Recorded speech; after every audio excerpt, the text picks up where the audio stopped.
ಕಣ್ಣಲ್ಲಿ ಕಾಣುತ್ತಲ್ಲ ನೋಡಿ, ಸ್ನಾನ ಆಗಿನ ಏನೂ ಇಲ್ಲ, ಏನು ಹಿಂಗೆ ಬರುತ್ತೆ.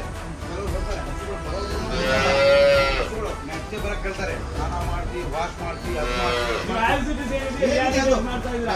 ಕೃಷ್ಣ ಏನ ನೋಡಿ ಅದು ಫ್ಯೂಚರ್ ಜೀವನದಲ್ಲಿ ಸಕ್ಸಸ್ಫುಲ್ ಫಾರ್ಮರ್ ಆಗಬೇಕಂದ್ರೆ ಈ ರೀತಿ ಹಸು ಇದು 2 ಹಳ್ಳಲ್ಲಿ ಇರುತ್ತೆ. ಏಜ್ ಇದರಿಂದ 13ರಿಂದ 14 ತಗೋಬೋದು. ಇಲ್ಲಿ ಒಂದು ಹೆಚ್ಚು ಕಡಿಮೆ ಹಾಕಿರೋ 1.5 ಲಕ್ಷ, ಅವ್ರು ಹೆಚ್ಚು ಕಡಿಮೆ 10 ವರ್ಷಕ್ಕೆ ಹೆಚ್ಚು ಕಡಿಮೆ 25 ಲಕ್ಷ 30 ಲಕ್ಷ ಮಾಡ್ಕೊಂಡಿರುತ್ತೆ.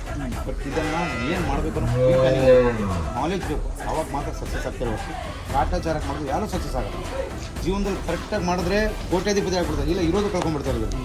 ಇದ್ರಲ್ಲಿ ಮಾಹಿತಿ ಬೇಕು, ಇಲ್ಲಾಂದ್ರೆ ಪಡ್ಕೊಂಡು ಹಸು ತೊಗೊಳ್ಳಿ ಅಂತ ಹೇಳ್ತೀನಿ. ಈಗ ಯಾರೋ ಬಂದು ಅನ್ಎಕ್ಸ್ಪೀರಿಯನ್ಸು ಯಾವುದೋ ಹಸು ತೊಗೊಂಡ್ರು ನಾವು ಕೊಡಲ್ಲ, ಅವರ ಮಾಹಿತಿ ಆಧಾರದಲ್ಲೇ ಕೊಡೋದು ನಾವು ಹಸು, ಇಲ್ಲಾಂದ್ರೆ ಸುಮ್ಮನೆ